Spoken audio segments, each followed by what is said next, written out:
street at night, blades on steel, wheels in flight, concrete courts and gym floor lines, same old love in different times, tape on sticks and dreams on fire.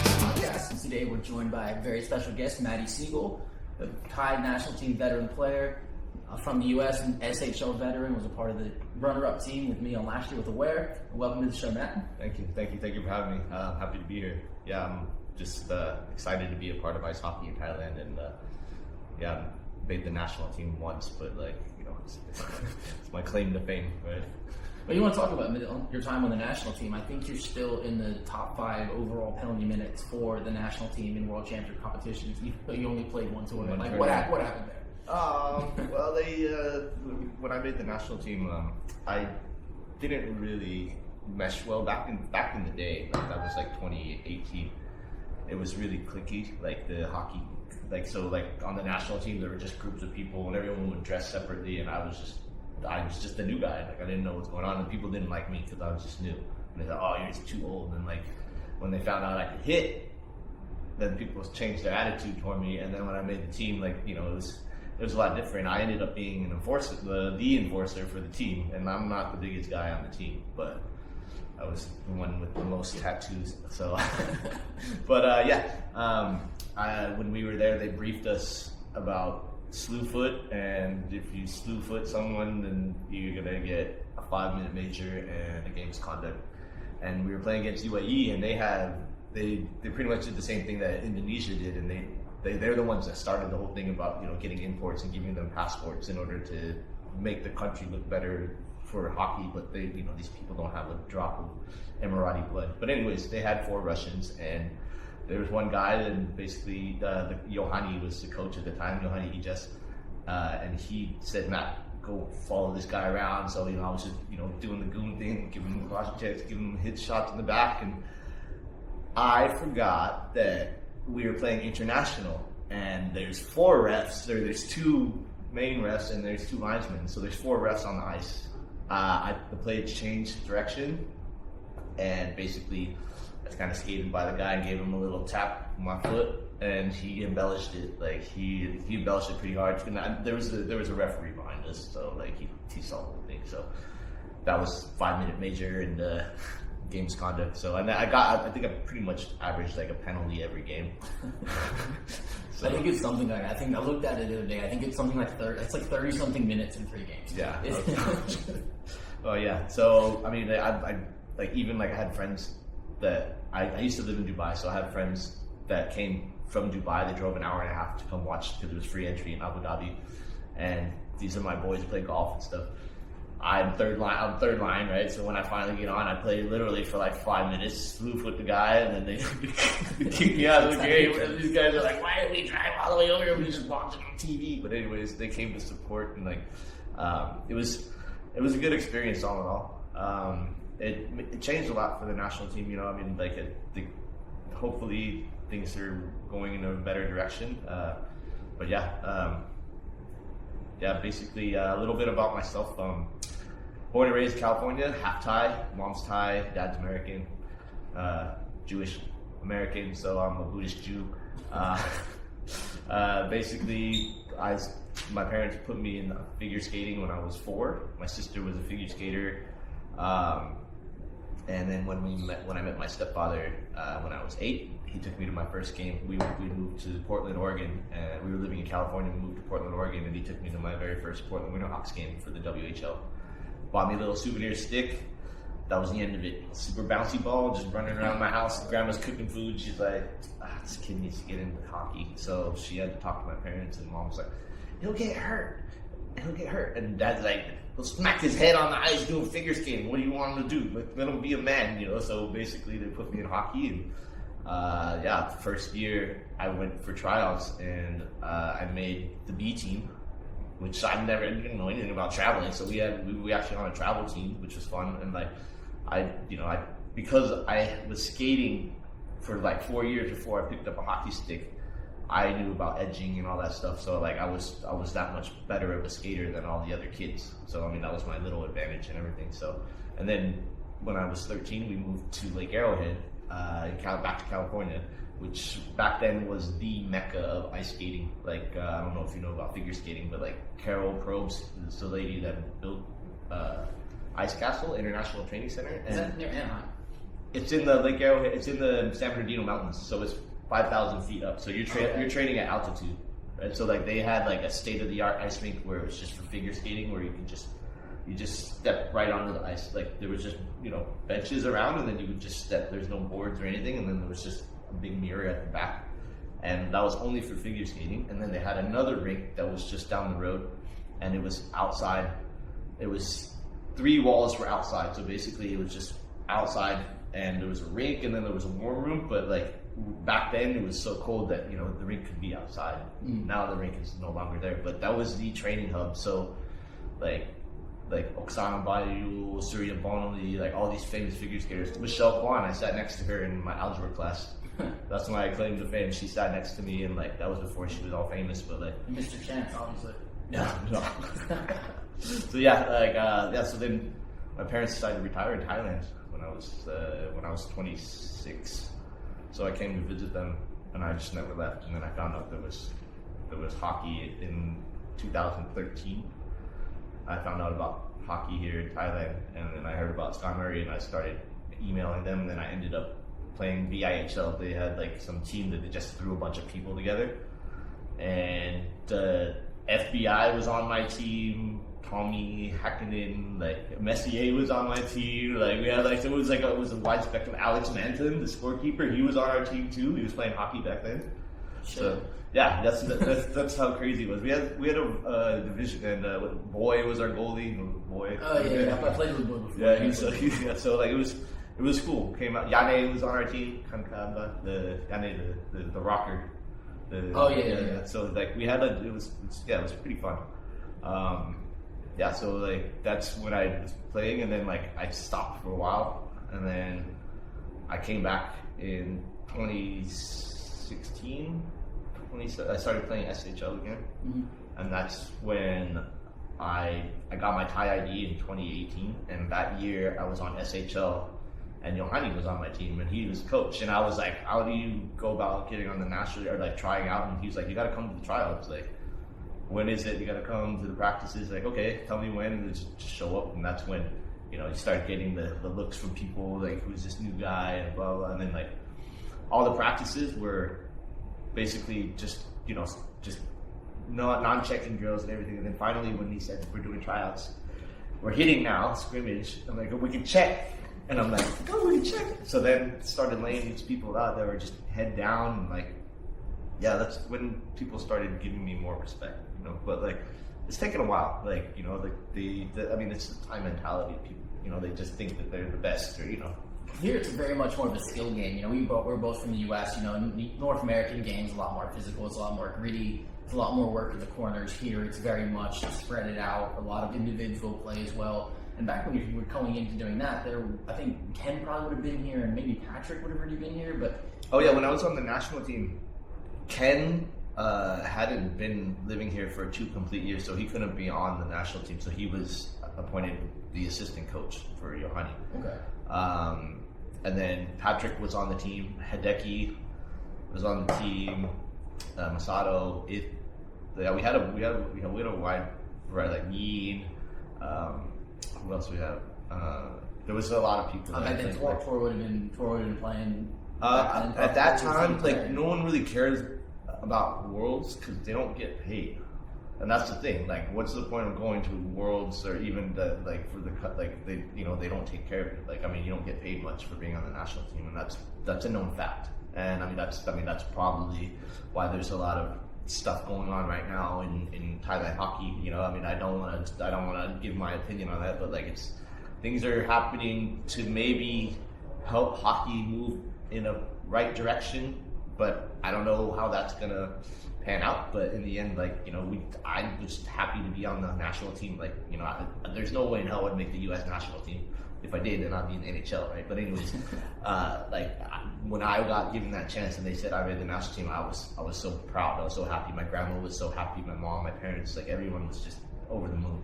And like a lot of these people that are on the national team take it for granted. They don't care. And like I would go through the boards for everybody on the team, even though they didn't like me at tryouts and stuff. When we get on the ice and we're wearing Thailand, we're Thai, that's us, that's me, you, like we are one, we're a team. So I don't care if someone hurts you, I'm gonna go through the board and take them out, and that's just the gist of it. And like in the end, like, yeah, I think I'm a little too old now, so I mean, but that's also has to do with politics and stuff. But hey, it's what it is, right? Politics and hockey's nothing new. We have politics and hockey back home too. I mean, yeah, it's pretty deep here though. It's pretty gnarly, From where I'm from, North Carolina, it was the point of where we would have guys that would make our travel teams that had no business being on our team, but because they might have. I'm not going to say they donated a little bit of money to the program, but they might have donated a little bit of money to the program. Or the family had a van, they could take more people. Yeah. There's one of those things, right? I remember when I was going through tryouts when I was a kid, like when we pull up to the ice rink, the coaches were outside just looking at what cars people drive up. So like, because it's a travel team, so they're already thinking ahead, like how we're going to get people. So yeah, I mean, luckily we had a big four-door car that we could take a few people with us. So that's how I think I made the team. But hey, I think there can be like a lot more to be kind of done to help grow the program here moving forward. I mean, it seems to be a lot of there's a little bit of infighting, and there's a lot. It's very still, like you mentioned before, it's still very cliquey between the different clubs in Bangkok. In order to really progress Thailand to move on and continue trying to move up. They went up to Division 2 last year, which was really good. And if they want to keep on moving up those levels, they're going to have to work together. And they got relegated. They did get relegated. So back to 3A we are. So, but hey, take a look at that team. That wasn't the strongest team. You look at I mean, that's the politics. Like I mean, sometimes it's like some parents just want their kid to be on the national team so that they can get face. So they can tell people my son's on the national team, right? So they can pay. They pay, and like I've seen it happen many times, and like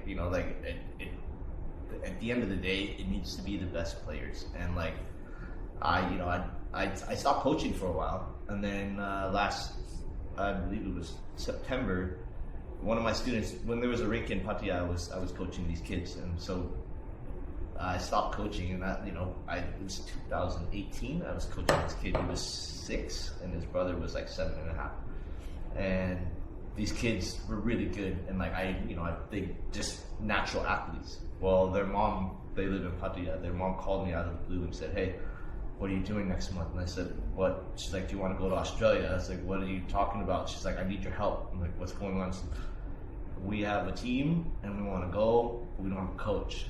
And I was like, "Well, who's on the team?" And she's like, "Well, first of all, your student Patrick, which is her son, is on the team, and like he's on the team."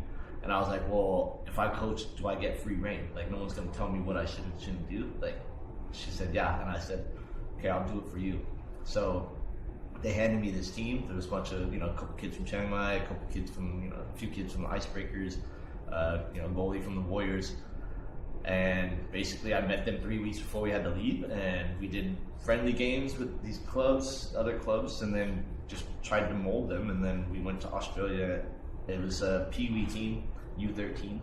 The youngest kid on the team was 11. There was 8 teams total in the tournament. Bangkok Zeus was one of them, and then there was a team from New Zealand, and then there was 5 other teams from Australia. And we beat all the teams except one team from Australia called the Ironborough Steelers. This team is from Victoria, and these kids have been playing together for like 3-4 years, and they won their state championship that year. And basically it's the same team. Like it's just a tournament team that's sponsored, and they won it last year, and they thought it was going to be a cakewalk, and they beat us in the round robin. And then in the end, when I saw the kids, see you guys in the finals. We saw them in the finals, and yeah, basically we won 2-1, so we ended up bringing the trophy, and it made history for Thailand because it's the first time a Peewee team has won internationally in a hockey tournament. That's awesome.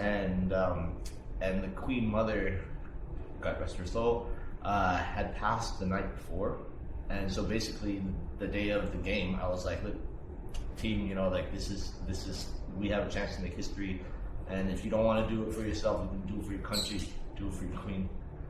So these kids pulled it together, and we beat them barely 2-1. But those kids, the other team, they were crying. They were chirping us the whole time. But then at the end, when that buzzer hit, 2-1. We and like it was awesome. And so we actually went under the name Team Amazing Thailand. Just my hat.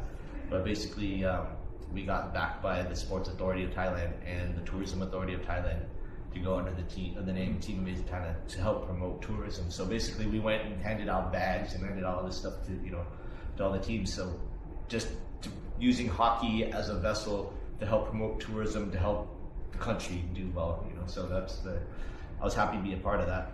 That's really amazing. It's like, especially going to Australia, you look at how the way the World Championships are for ice hockey. Thailand this year, they're now in 3A. Australia, they're in, I think, 1B or 2A. They're one of those ones. That's just 2-3 levels up. And you're bringing a team of kids who have never played overseas before, going to a tournament for the first time overseas and having that success. That it literally is unprecedented.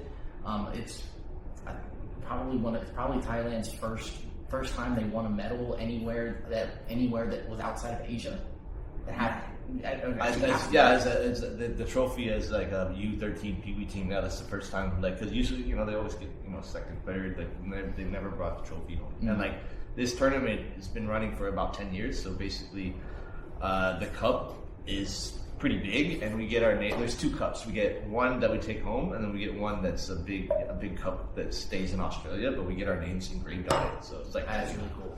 So yeah.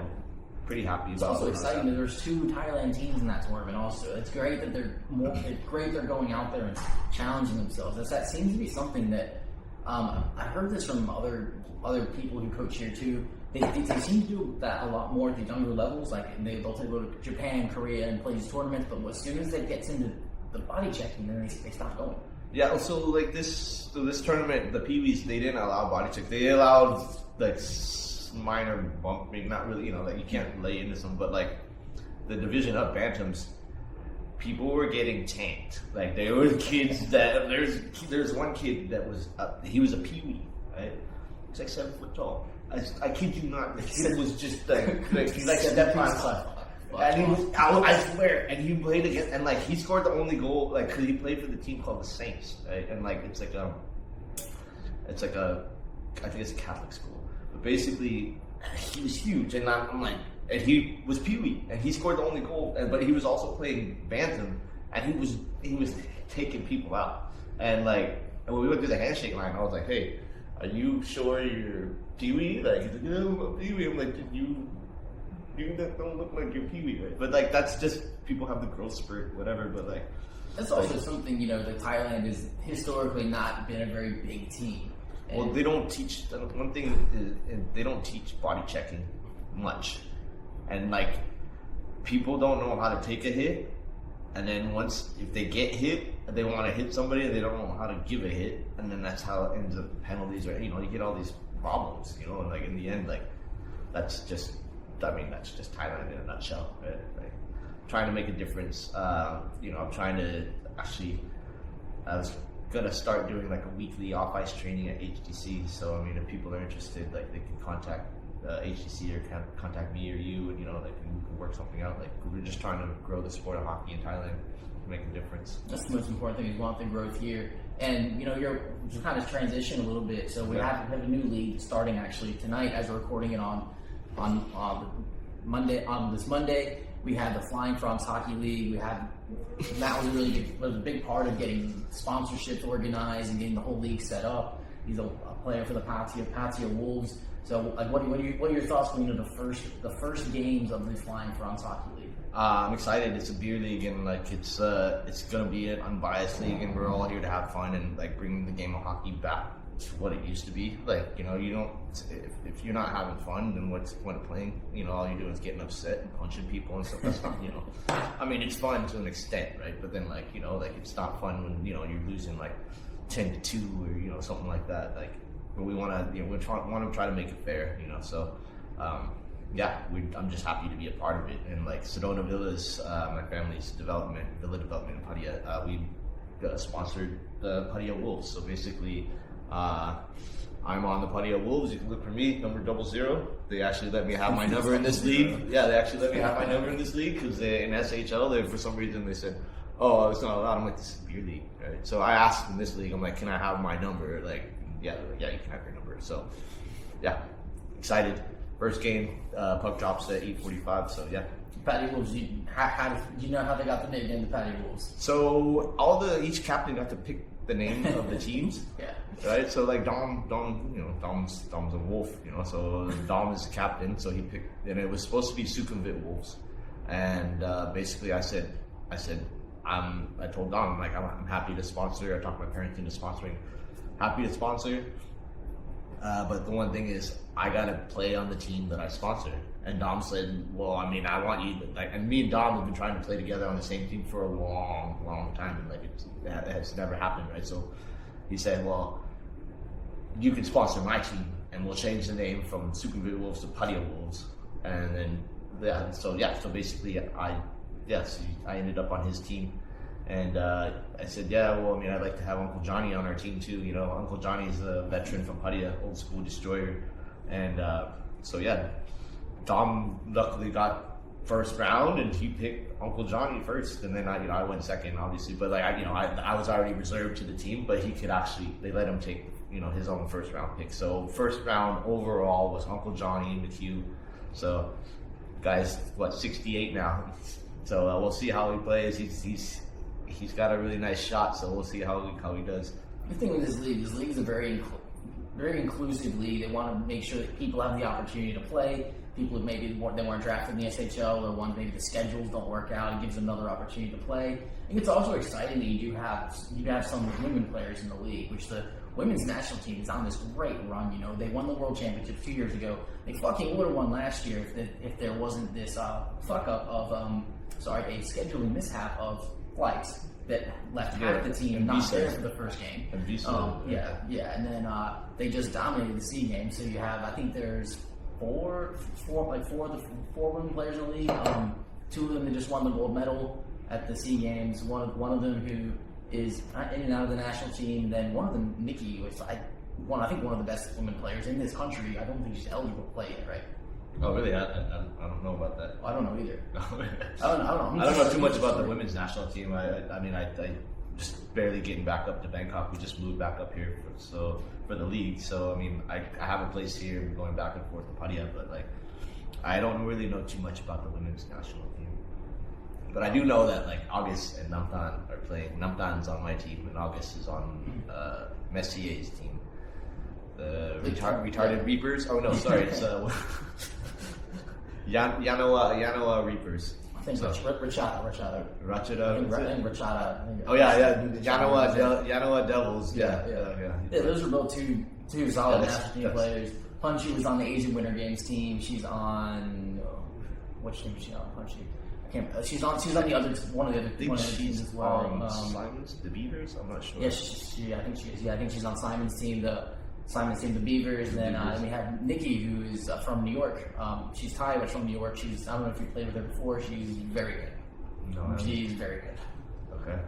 Yeah, apparently there's a couple of people been added last minute. We actually ended up picking up a player, so we actually have 15 players, 3 full lines. So excited to see how it's gonna go tonight. I think it's gonna be fun. I think it's I think the league's doing a lot of work to make it a thing, make it an event. The draft party was last weekend. There was 50 people there at the draft party. Yeah, I got pretty drunk there. Yeah. No, we didn't. That's something I think we've been lacking in the SHL the last few years, is having those type of events and everything, and kind of hanging out afterwards. Like everyone seems to want to go home. There seems to be this buzz around it that we're actually been missing in the SHL, which I think the SHL used to have. And it's kind of did, but then it didn't. It kind of when things kind of goes sideways. Like stuff that happened last year kind of put me off on signing up this year. So I didn't sign up for SHL at all. Then Flying Falun's league opened up, and then I was like, well, what can I sign up? And Dom was like, well, the number one criteria is you can't play. If you play SHL, you can't play FFHL. And Murray told Dom that I had signed up for SHL, but I had not signed up. And I told Dom that I would sign up. So, okay, well, yeah, then you can play. Like, all right. I just want to play in a beer league, So, yeah, so we always want to play to have fun. That's why all of us. That's why we're all still playing hockey. I mean, I'm in my mid 30s. I'm in my early 20s. So, early 20s and stuff.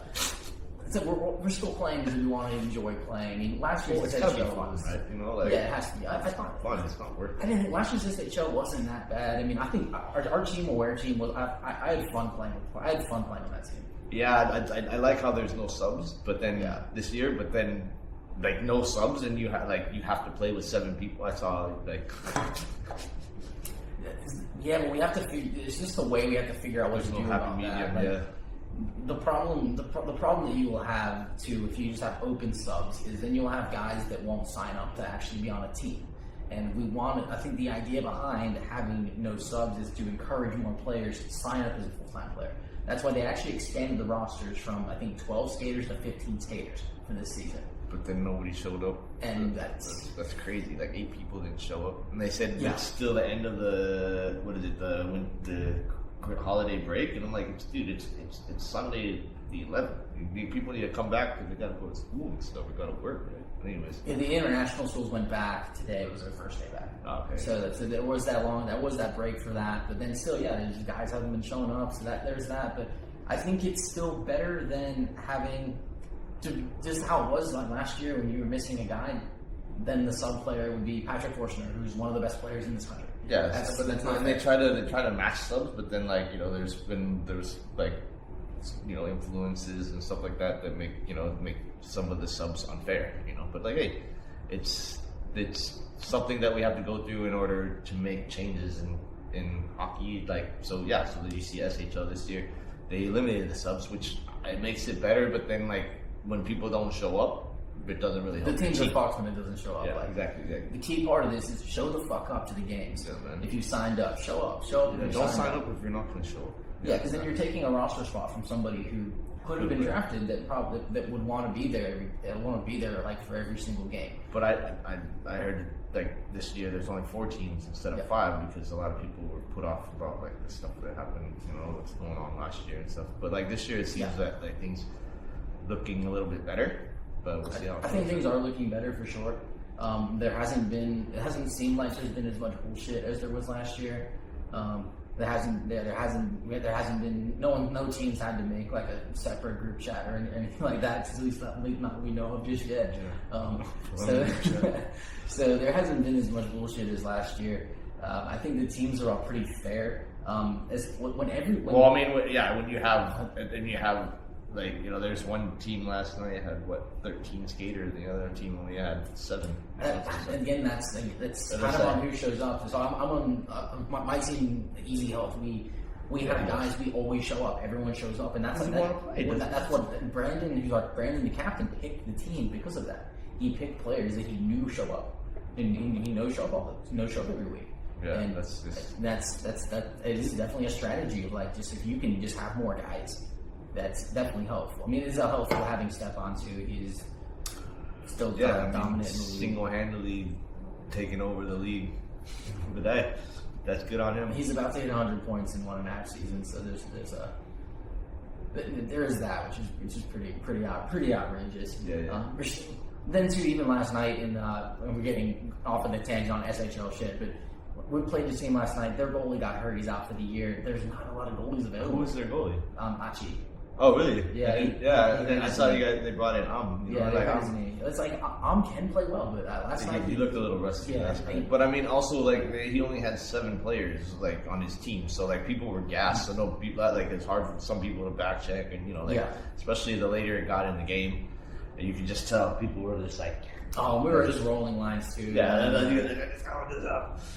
Hey, we did expand to put like 3 forward lines in the third period, not to run them into the ground, but to actually limit Stepan's shifts. Yeah. So we were doing 2 centers and 3 wings, and it was to limit so he wasn't out there every other shift. So we like moved like me, myself, and Andy Shea up from defense to forward. So we did 3 lines to limit how long Stepan could be out there, because it can be hard to turn it off, and also too, like if the other team's backing off you, like, what are you supposed to do? Not score when you have a shot. Big rushing machine. That's it, dude. That's just the way that they play, and I don't hate it the way that the game is. They play, and he plays hockey. He comes to play. He comes to play. So maybe sometimes maybe put a little bit of filter on. Maybe once you get to like 6'2", 7'2", or like. But hey, I'm not in that league. But hey, we're just here. We want. If he's having fun, that's good. But I mean, I hope everyone else is having fun too. But hey. There's some things you continue to play hard, but yeah, at some point, it can be time to back off a little bit and kind of chill. Just kind of chill. Kind of just chill. Which I think is what should happen sometimes. It doesn't always happen. The Thai players don't chill either like that shit. If they see blood in the water, they're going to try to score 12 goals themselves. Talking about just what happens when the game is out of hand, like sometimes there is a time to chill, but also too, at the same time, you have to continue to play hard sometimes, because if you stop playing hard, that's when you can get hurt if something fucked up happens. I mean, like I grew up learning mercy. After you get ahead by so many goals, like you should put your third line out. You should, just try to make it more fair for give them, because you're already ahead. If 4 goals, 5 for more goals you score, it just makes it worse for the other people. And then especially if you celebrate, that's just. Come on, man! You gotta act like you've been there. You shouldn't be celebrating a fucking beer league anyway. Yeah, well, no, in a beer league tournament, you're up 7-2 or 7-1 or something, and you guys score a goal and you're celebrating in front of our goalie, who's he's already got 8 goals scored on him, and he already knows that we're gonna lose. What is But we can do a whole fucking day just on Landon Smiles bullshit. Yeah, we gotta cut this short because I gotta get to the rink because we gotta play some hockey. We have in the first games the Flying Frog Hockey League tonight. Yeah, Matty's team, the Pattaya Wolves, are playing the first games. The first game tonight at 8:45. Saying tonight it is on what is today? Monday. Yeah, it is Monday. 12th. Monday the 12th is when we're recording this. So remember, good luck to Matty too tonight. Thank you for coming on, man. Yeah, bro, I love you. Yeah, man, fucking, this is awesome, man. I'll be back again, dude, for sure. I got a lot more shit to tell you guys, but we try to keep it limited for now. But thank you for having me. Come back on and just tell some fucking stories. Yeah, for sure. Thank you for having me, and we'll be back for sure. We'll see you guys soon. All right, awesome, anytime. Flying Frog Hockey League, baby, let's go. Thanks for listening, guys. Make sure you like and subscribe to the Hockey Thailand podcast. Thank you. We'll see you next time. All right.